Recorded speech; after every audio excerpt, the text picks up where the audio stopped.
Hello and welcome to the Cinematic Summary channel. In this video, we'll give you an easy and quick rundown of another critically acclaimed film. So sit back, relax, and enjoy the video. Don't forget to subscribe to our channel and give the video a like if you enjoyed it. Keller Dover is a religious, cautious, and overprotective man who takes his son, Ralph, on a deer hunting trip and prays with him before allowing him to shoot. On their return home, Keller praises Ralph with pride and reminds him of his father's teachings on always being prepared for a catastrophe. Later, the family heads out on foot to their neighbor's Thanksgiving celebration with their youngest daughter, Anna, and mother, Grace. Nancy Birch welcomes the Dover family into her home, along with her husband, Franklin, their youngest daughter, Joy, and their older daughter, Eliza. Anna asks her father if she can go outside with Joy, but Keller only agrees if Ralph accompanies them. The girls go for a walk with Ralph and Eliza and come across an old trailer parked on the street. They try to break a block of rock ice on the back of the trailer, but Ralph takes them away when they hear someone inside. After lunch, Franklin prepares to play the trumpet, and Anna asks permission to go with Joy to her house to look for a lost red whistle. Franklin explains they need to whistle to find it, so he sings Jingle Bells. The children sing along, and the family applauds before Grace allows the girls to go. Meanwhile, someone lurks outside the house while Franklin plays the out-of-tune trumpet. Time passes, and Keller and Grace search for the girls, assuming that Ralph and Eliza were accompanying them. However, they only saw the girls after lunch. Ralph recalls the trailer on the street and remembers that people were inside when the girls were playing. Keller calls the police.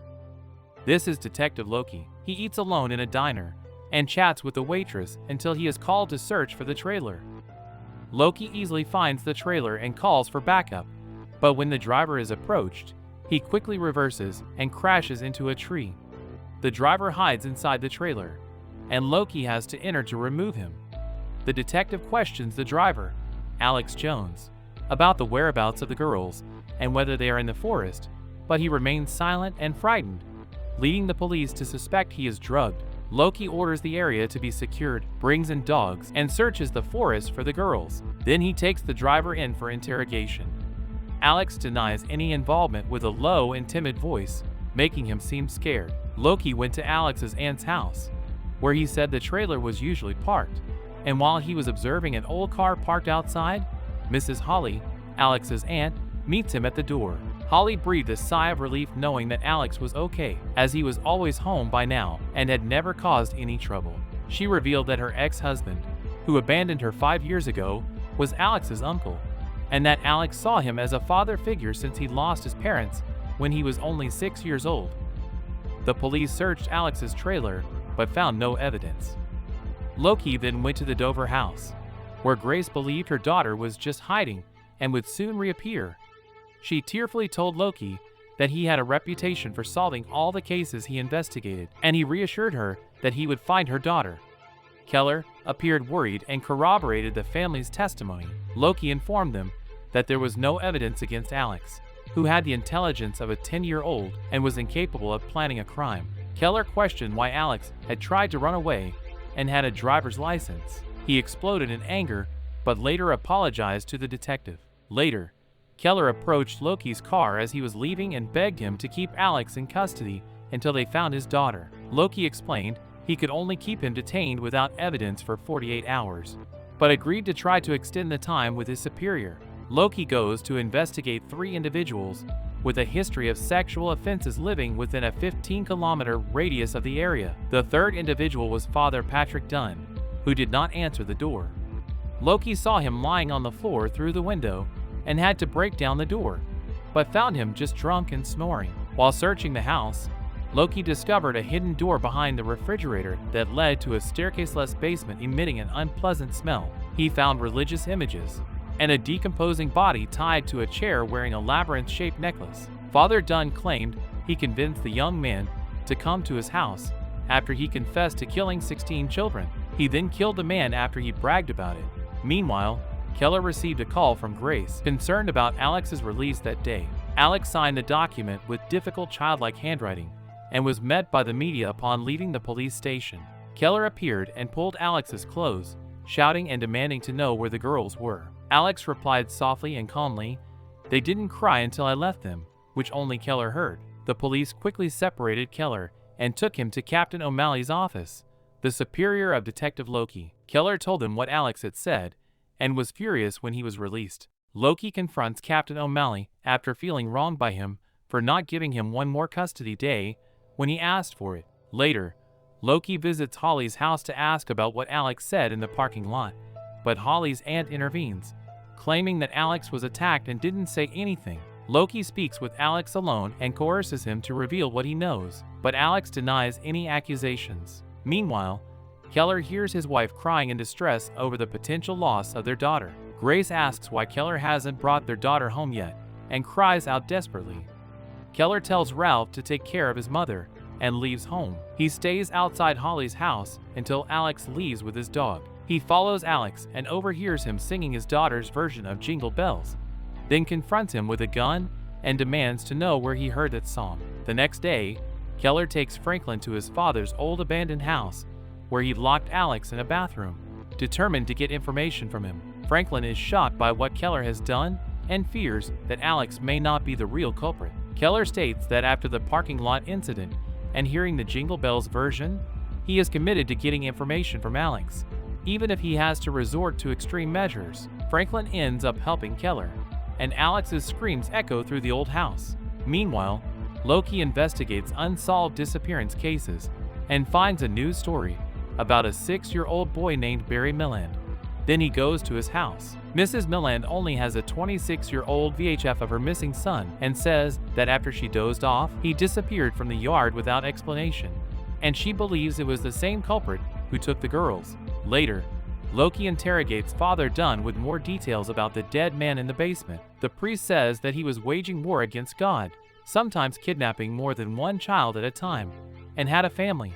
During the night, Keller threatens Alex with a hammer in an attempt to extract information, but he remains silent and scared. For days have passed since the girls disappeared, and a candlelight vigil is held by the neighbors. Loki appears at the vigil and notices a man acting suspiciously. When the man realizes that he is being watched, he flees and disappears during the pursuit. They show the suspect on TV with a sketch of his face. Later, Loki brings Alex's dog Collar to Captain O'Malley's office, accusing him of having let Alex go free. Loki receives a call from a children's clothing store owner, stating that the suspect in the sketch buys clothes there every week with cash. Alex is now in a state where he can no longer be hurt without dying. Keller constructs a wooden structure to trap Alex under the shower in an attempt to harm him. Meanwhile, the suspect enters the Birch's home unnoticed. That same night, the suspect also breaks into the Dover's house and enters Anna's room. Grace senses the intruder's presence and follows, but hears a noise coming from her window and thinks Anna was in the house. Detective Loki goes to the Dover's house and hears Grace's account of the incident. He discovers she has been taking sedatives, which may be affecting her recollection of events. Grace takes Loki to the basement, where he sees construction materials in use and asks about Keller. Grace says that Keller has been helping the police look for Anna until late. Keller realizes that Loki is following him, disguises himself by going into a grocery store, comes out with a bottle of alcohol, and asks why he is being followed. Loki accuses him of working on something, lying about helping the police, and attacking a man who is now missing. Keller denies the accusations, but becomes angry and reveals he has been haunted by his daughter's disappearance for the past 6 days. Keller goes home to try to sleep, but wakes up dreaming of his daughter asking for help. Later, Loki finds an old article about Dover's father's suicide and the address of his old apartment, so he decides to investigate. Meanwhile, Keller turns on the shower, and Alex screams before whispering, "I just wanted to play with him." Keller begins to feel uncomfortable with his actions and starts praying for mercy from God when he hears the sound of Loki's car arriving. The detective enters through the kitchen window and finds Keller pretending to be drunk on the floor. Loki asks to take a look at the construction.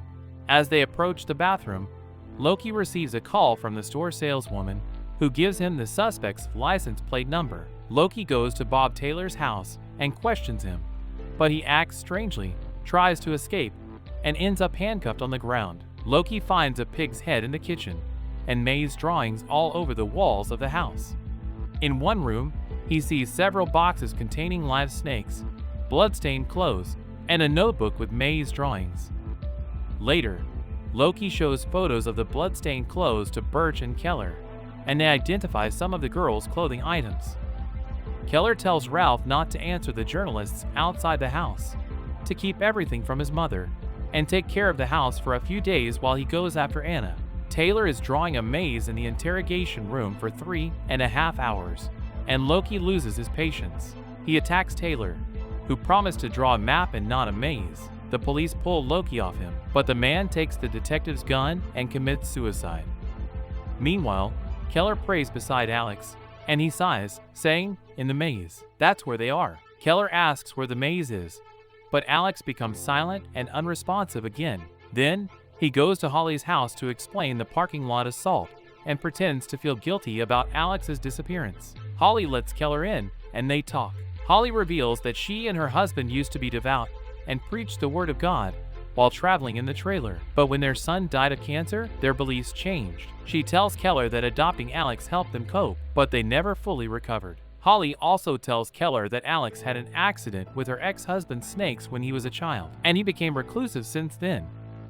Loki realizes the boy found with Father Dunn was wearing a labyrinth-shaped necklace. Later, he responds to a call at Taylor's house. An officer shows him child mannequins buried with pierced faces and says that the blood on the clothes, which still had store tags on them, was pig's blood. The maze drawings were copies from a former FBI agent's book called In Search of the Invisible Man, which was about an unsolved child abductor case. Loki reveals that Taylor was kidnapped as a child and drugged with LSD, but escaped 3 weeks later without remembering anything, and they did not find the culprits. The officer believes that Taylor thought the Invisible Man abducted him and began to imitate him to gain attention. Loki does not believe this version, because Taylor knew the children's clothing and claimed that the maze he drew was the map of their location. Later, the detective looks for signs of a break-in at the Dover's house and finds Anna's sock in the window bushes. Grace receives the news that Joy has been found and goes to the hospital with her husband. Joy has confused memories of where she was and tells Keller that he was there. Keller runs out of the hospital, takes his car, and evades Loki in a chase. Loki heads to Keller's father's old house, hoping to find him there, but instead, he finds Alex's captivity. Meanwhile, Keller goes to Holly's house with a suitcase and tool belt, hoping to make amends by fixing up her home. Once inside, Keller admits that he knows the girls were there. Holly pulls a gun on him, makes him handcuff himself, and then take him to an old car in the backyard. She says that the expression on Keller's face is the same as her ex-husband's when they kidnapped Alex, the first child they took. She claims she didn't remember that one of them was Bob Taylor until she saw his picture in the newspaper. Holly orders Keller into the car and tells him to back up. She reveals that taking children was a personal war she and her husband waged against God to strip people of their faith and turn them into beings they saw as demons, as they had done with Keller. Underneath the parked car, there is a hole where Holly used to hide the children, but she says the girls got lonely without Alex. Holly orders Keller into the hole after injuring him. Later, Captain O'Malley tells Loki to notify Holly about Alex's discovery. Keller finds himself in a hole full of children's belongings and discovers Anna's red whistle and begins to pray. Loki knocks on Holly's door, but she doesn't answer, so he enters the house and sees a picture of her ex-husband with a trailer and a maze-shaped necklace. Holly enters the room where Anna is being held captive and prepares to poison her. Loki discovers the room and tries to subdue her, but they exchange gunfire, and Holly ends up dead. The detective takes the girl and races through traffic to the hospital to save her. Later, Loki sees on the news that Alex Jones was Barry Milland, the boy who disappeared 26 years ago. Grace takes Anna, who now has a new whistle, to thank Loki for saving her life. Grace knows that they will arrest her missing husband, but says he's a good man and thanks God for what he did to find their daughter. At night, Loki goes to Holly's backyard, and the only things found by the investigators are bags of dead snakes. The movie ends with Detective Loki hearing a faint whistleblowing coming from underneath Holly's old car. So, did you like the video? We'd love to hear your thoughts and opinions on the movie, so please leave a comment below. Also watch other of our summaries of the best movies in cinema. Thanks for watching, and we'll see you in our next video.